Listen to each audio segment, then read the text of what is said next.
जो गुड्स बिक रहे हैं और खरीदे जा रहे हैं वो कितनी क्वांटिटी में बेचे और खरीदे जा रहे हैं, तो हमें मालूम है वो होलसेल और रिटेल मार्केट है। ठीक है, ये ट्रेडिशनल सेंस में मार्केट को समझाया गया, लिखना नहीं पड़ना, ये क्वेश्चन फॉर्म के लिए है। ठीक है, क्लियर हो गया?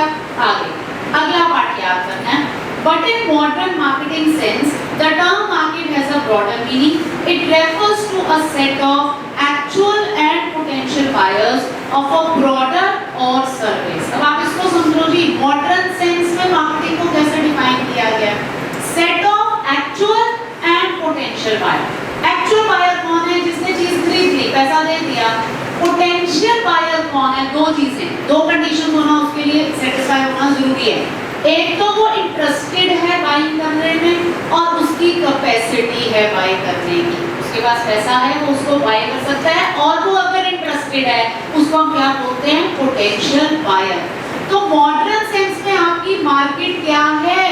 जो आपके एक्चुअल बायर्स हैं, जो आपका सामान खरीद रहे हैं और जो आपका सामान खरीदने में इंटरेस्टेड हैं और उनके पास पोटेंशियल है पैसा देने का, तो आपकी नजर में वो भी क्या है?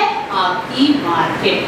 ठीक है, for example, when a fashion designer designs a new dress and offers it for exchange, all the people who are willing to buy and offer some value for it can be stated to be the market for that dress. अब आपने कोई भी चीज बनाई है, उसको cell के लिए ऑफर कर दिया है, तो जो उसको खरीद रहा है वो भी आपकी मार्केट है, और जो उसको खरीदने में इंटरेस्टेड है, विलिंग है, राइट, उसमें विलिंगनेस है, तो वो भी पोटेंशियल बायर है, वो भी आपका क्या है?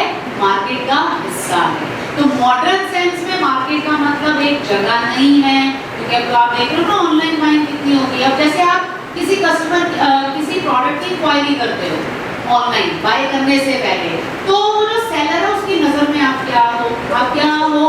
मार्केट, वो आपकी मार्केट है, वो आपको परसुएट करेगा, वो आपको सेटिस्फाई करने की कोशिश करेगा, वो अपने प्रोडक्ट को कैश में कन्वर्ट करने की कोशिश करेगा। जैसे लिखा होता है ना डायरेक्ट मैसेज, तो हम डायरेक्ट मैसेज अगर करते हैं, अपनी जो भी अगर हमें डाउट है वो क्लियर हो जाता है, तो उसकी नजर में मॉडर्न सेंस में हम लोग क्या हैं? उसकी मार्केट का हिस्सा।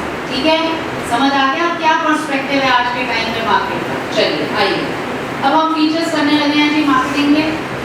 फर्स्ट आता हूँ नीड्स एंड वांट्स। मार्केटिंग ध्यान से करना, सिलेक्टिव मार्केटिंग है। The process of marketing helps individuals and groups in obtaining what they need and want. Marketing करी ही क्यों जाती है? मार्केटिंग का सोल पर्पस ही क्या है? इंडिविजुअल्स और ग्रुप्स की नीड्स और वांट्स को पूरा करना। सीधा सेकंड पैराग्राफ पे आ जाओ। A need is a state of felt deprivation or feeling of being deprived of something. Need क्या है? आपकी जरूरत। अगर वो पूरी नहीं हुई तभी तो आपकी नीड है ना, राइट? अगर वो पूरी हो जाएगी तो आपकी नीड नहीं रहेगी। तो तभी क्या बोला गया? अ स्टेट ऑफ deprivation या स्टेट ऑफ बीइंग डिप्राइव्ड। जब when you are deprived of something that becomes your need। ठीक है, उसके बाद सीधा आगे आ जाओ अगले पैराग्राफ पर। फर्स्ट लाइन भी, needs are basic to human beings and do not pertain या relate to a particular product। अब नीड्स क्या है जी? बेसिक है, ह्यूमन बीइंग्स के सर्वाइवल के लिए ये नीड्स हैं, और नीड्स का जो कनेक्शन है वो किसी पर्टिकुलर प्रोडक्ट के साथ नहीं होता। कैसे? अभी आपको क्लियर हो जाएगा। अगला पॉइंट मार्क करो, लर्निंग वाला। Wants on the other hand are culturally defined objects. What do you mean by culturally defined objects? लिख लो, specific, particular, product। Specific, particular, product। और ये कल्चरली डिफाइंड क्यों है? ये भी आपको क्लियर होता है। That are potential satisfiers of needs। अब फर्क समझ लो, नीड्स और वांट्स में बिल्कुल क्लियर हो जाएगा। नीड क्या है? आपकी जरूरत। ध्यान से सुनो, जब उस नीड को आप एक पर्टिकुलर प्रोडक्ट से ही पूरा करना चाहते हो तो उस चीज को हम क्या बोलते हैं? आपकी वांट। समझ आई ना? So wants are culturally defined objects, a specific particular product जिसमें पोटेंशियल है आपकी नीड को सेटिस्फाई करने का। पहले यहाँ तक समझो, अभी और क्लियर हो जाएगा। क्लियर हुआ जी? आगे बात करिए। A basic, in other words, human needs shaped by such factors such as culture, personality and religion are called wants. अब जब आप अपनी needs को किस तरह से पूरा करना चाहते हो, एक ऐसे पर्टिकुलर प्रोडक्ट से, और वो पर्टिकुलर प्रोडक्ट आपने क्यों चूज किया, बिकॉज ऑफ योर कल्चर या बिकॉज ऑफ योर पर्सनैलिटी या बिकॉज ऑफ योर रिलीजन, तो उसी को हम क्या बोलते हैं, आपकी जरूरत अलग चीज है, उसको एक पर्टिकुलर ढंग से पूरा करना, वो क्या है, want. A basic need for food, for example, may take various forms such as want for dosa and rice for a South Indian, and chapati and vegetables for a North Indian person. भूख सबको लगती है, ठीक है, लेकिन एक को pizza ही खाना है, या एक को बर्गर ही खाना है, या एक को पाव भाजी खानी है, ये आपकी क्या हो जाएगी, वॉन्ट्स. ये किससे इन्फ्लुएंस होती है, किससे इन्फ्लुएंस होती है, आपके कल्चर से. ठीक है ना, अब अमेरिकन पाव भाजी नहीं खाएगा, ठीक है ना, समझ आ रही है ना, आपके कल्चर से, आपके रिलीजन से और आपकी पर्सनैलिटी से. तो marketer is not only concerned with your need. अगर मार्केटर्स सिर्फ नीड्स के साथ कंसर्न होते तो इतने सारे खाने पीने की डिफरेंट वैरायटीज नहीं आनी थी.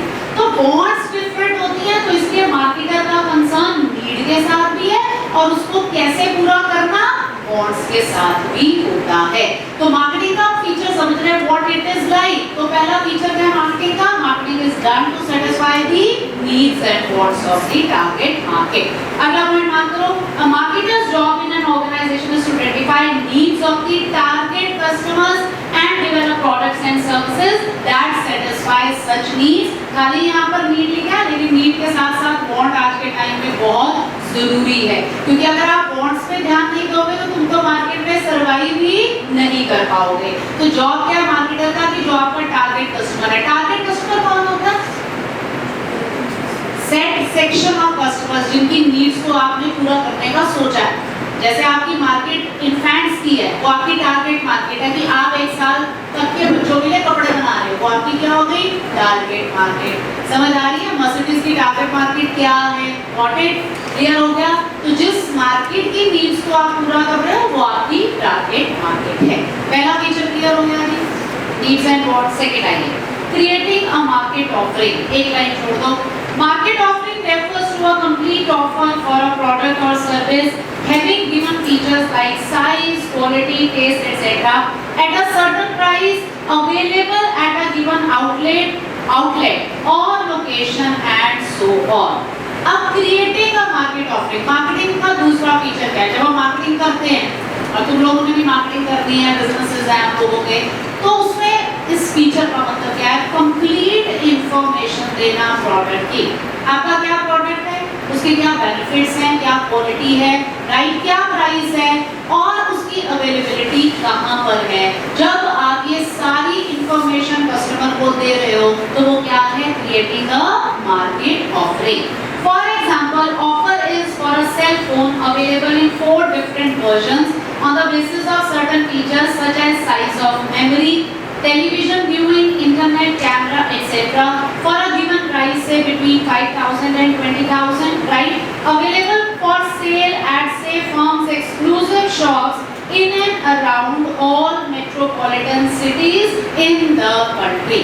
अब आप कोई भी प्रोडक्ट बना रहे हो, यहाँ पर उन्होंने फोन का एग्जांपल दिया है. अब जब ऐड आती है, ऑफरिंग आती है, तो उसमें सारा कुछ बताया जाता है कि इसके फीचर्स क्या हैं, मेगापिक्सल, ये सब कुछ, ठीक है, कितनी मेमोरी है, कितने जीबी, एवरीथिंग इज टोल्ड.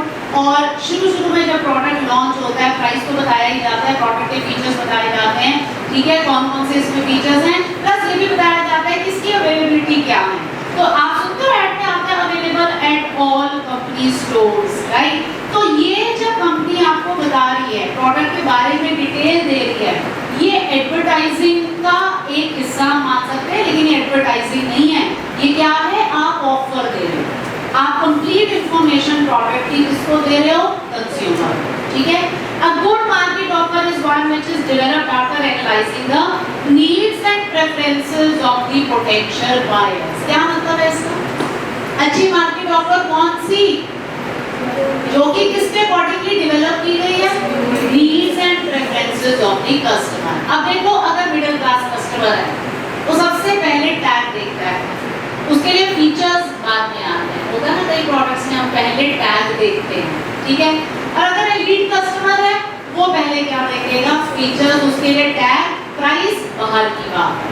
अब आपने एनालाइज किया कि कंज्यूमर जो प्रोडक्ट आप बना रहे हो, कंज्यूमर उसके यूजर के बेनिफिट भी जानना चाहता है, ठीक है। कंज्यूमर आफ्टर सेल सर्विसेज के बारे में भी जानना चाहता है, या कंज्यूमर और भी कुछ जानना चाहता है।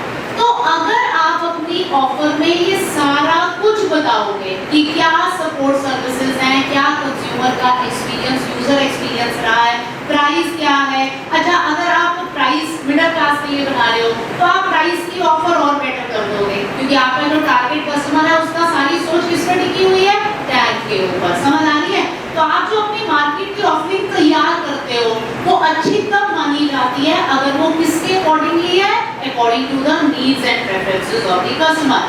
अगर आपका टारगेट कस्टमर फीचर्स के बारे में ज्यादा कंसर्न है तो आप अपनी ऑफरिंग में फीचर्स को ज्यादा इलैबोरेट करोगे। समझ आ गई बात या नहीं? क्योंकि आपका प्रीमियम रेंज है प्राइस की, customer is least bothered about the price.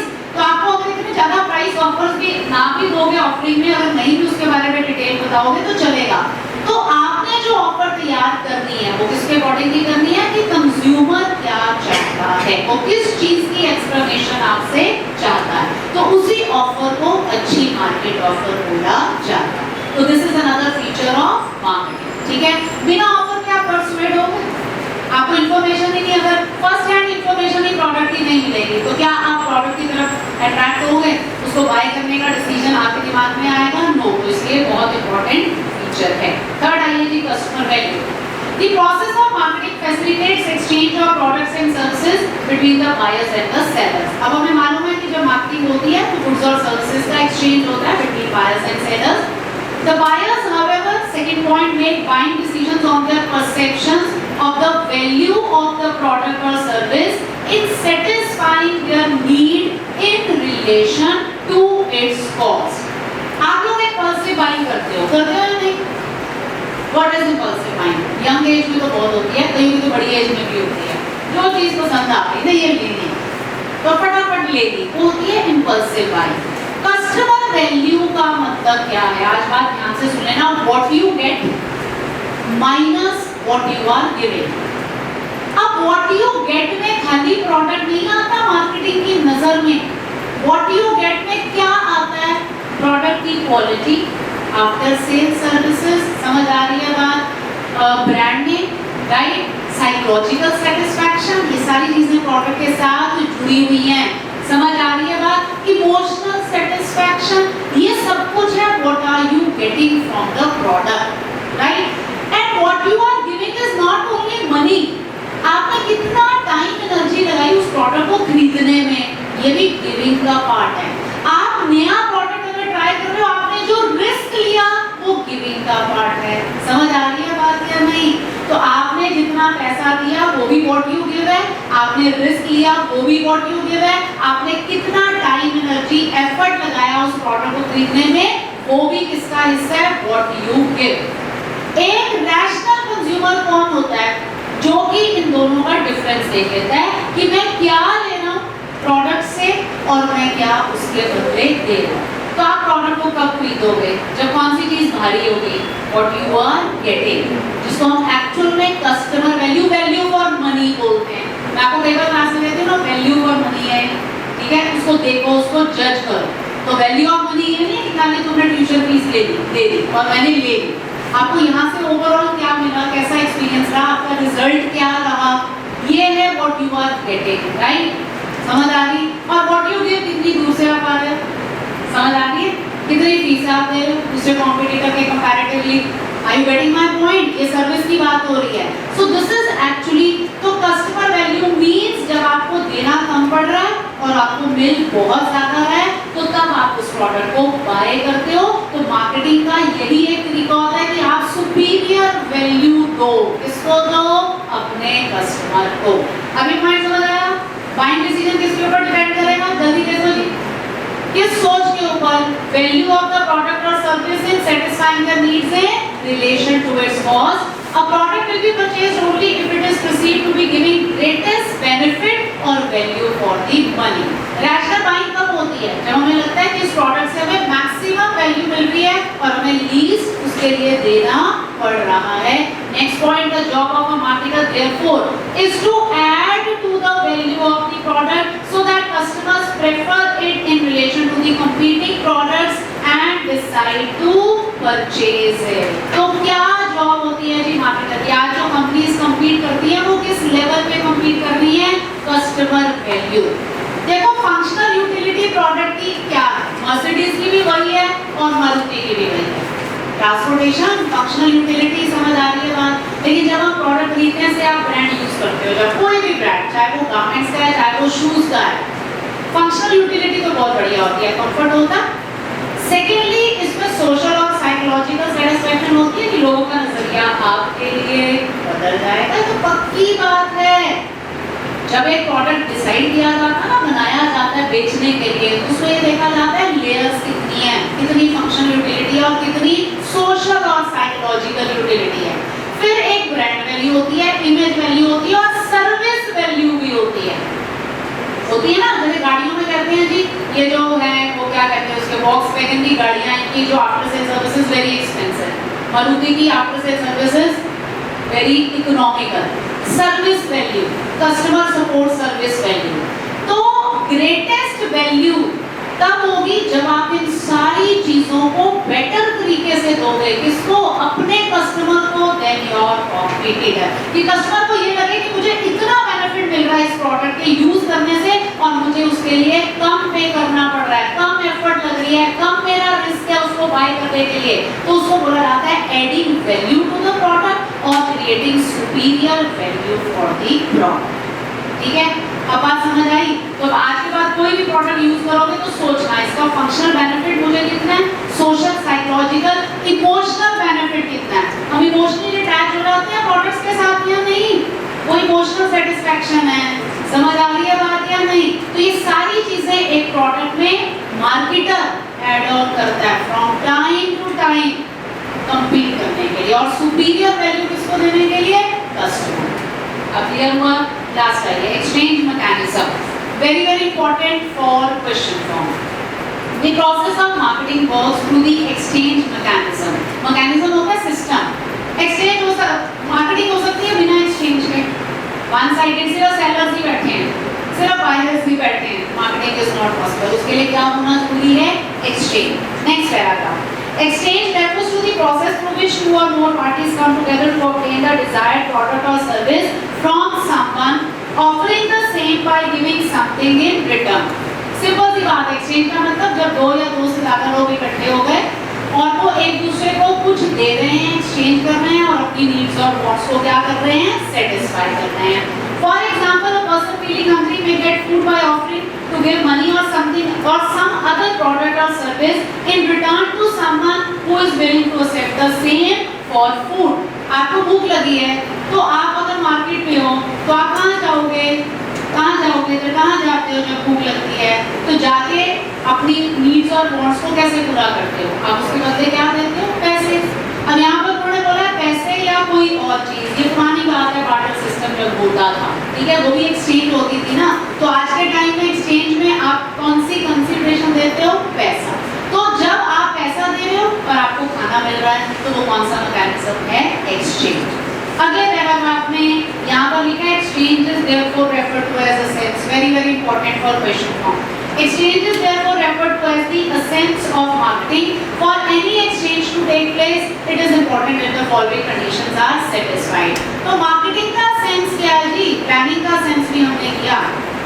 What is the essence of marketing? Marketing का इंटेग्रल पार्ट क्या है? एक्सचेंज। एक्सचेंज के लिए कौन सी कंडीशंस होना जरूरी है? Involvement of at least two parties, that is the buyer and the seller. Exchange कभी होगी अगर दो पार्टीज होंगी और उनमें एक बायर होगा और एक seller. Second, each party should be capable of offering something of value to the other. For example, the seller offers a product and the buyer money. अब दोनों में अगर कैपेबिलिटी है कुछ वैल्यूएबल एक दूसरे को देने की, तभी एक्सचेंज पॉसिबल है। आपको भूख लगी, आप रेस्टोरेंट में गए हो, है ही नहीं, खाना ही नहीं है, खत्म है, तो उसके पास कुछ है वैल्यूएबल आपको ऑफर करने के लिए, चाहे आपके पास पैसा है। तो दोनों पार्टीज के पास, एक के पास प्रोडक्ट होना चाहिए, दूसरे के पास अफोर्डेबिलिटी होनी चाहिए, तभी एक्सचेंज होगी। Third, each party should have the ability to communicate and deliver the product or और सर्विस। डिलीवर मतलब उस इंसान के पास पोजेशन भी होना चाहिए, ठीक है।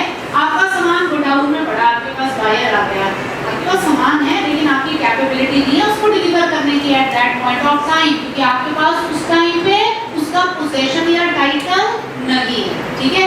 समझ आ रही है बात? तो जब तक इंटरेक्शन नहीं होगी, कम्युनिकेशन नहीं होगी, तो एक्सचेंज हो जाएगा। चाहे ऑनलाइन इंटरेक्शन है चाहे फेस टू फेस है, तो कम्युनिकेशन होना तो मस्ट है for an exchange to take place. No exchange can take place if the buyers and sellers are not able to communicate with each other or if they cannot deliver something of value to the other. तो अगर आपके पास कुछ है ही नहीं दूसरे को offer करने के लिए और आपकी बातचीत ही नहीं हो रही, तो भी एक्सचेंज पॉसिबल नहीं है। Each party should have freedom to accept or reject the other party's offer. सही एक्सचेंज किसको माना जाता है? दोनों में से कोई भी किसकी ऑफर को क्या करते हैं? रिजेक्ट, ठीक है। कस्टमर कह सकता है मैंने नहीं बाय करनी, सेलर भी कई बार कह देता है कि नहीं मैंने नहीं देना, बहुत रेयर होता है, लेकिन आपके पास ऑप्शन है। जैसे बार्गेनिंग बहुत कर रहा है कस्टमर, तो जब सेलर बोलेगा कि नहीं मैंने देना है इस प्राइस पे, तो दोनों उस ऑफर को क्या कर सकते हैं? एक्सेप्ट या रिजेक्ट, तब हम उसको एक्सचेंज मानते हैं। The parties should be willing to enter into transaction with each other. अब willingness भी तो होनी चाहिए ना ट्रांजैक्शन करने की। देखो ये पहले कंडीशन आती है, उसके बाद एक्सेप्टेंस और रिजेक्शन होता है। सबसे पहले क्या होनी चाहिए? विलिंगनेस, फिर कम्युनिकेशन, फिर उसके बाद एक्सेप्शन या रिजेक्शन। अगर हम प्रोसेस वाइज समझे तो यहाँ पे आगे पीछे दिया है। तो विलिंगनेस भी जब तक नहीं है सेलर की बेचने की और आपने खरीदने की, तो एक्सचेंज नहीं हो पाएगा। अगली लाइन रिपीट हो रही है, बस चाहे रीड कर लेना, पर अगर लिखने पड़ते हैं तो याद करनी पड़ेगी। Does the acceptance or rejection of the offer takes place on voluntary basis rather than on the basis of any compulsion? अब ये ऊपर वाला पॉइंट ही हो गया ना, ठीक है। ये यहीं पर यही गड़बड़ है कि सेकेंड लास्ट पॉइंट फिर दोबारा इसमें रिपीट करते हैं कि जो एक्सेप्टेंस और रिजेक्शन है वो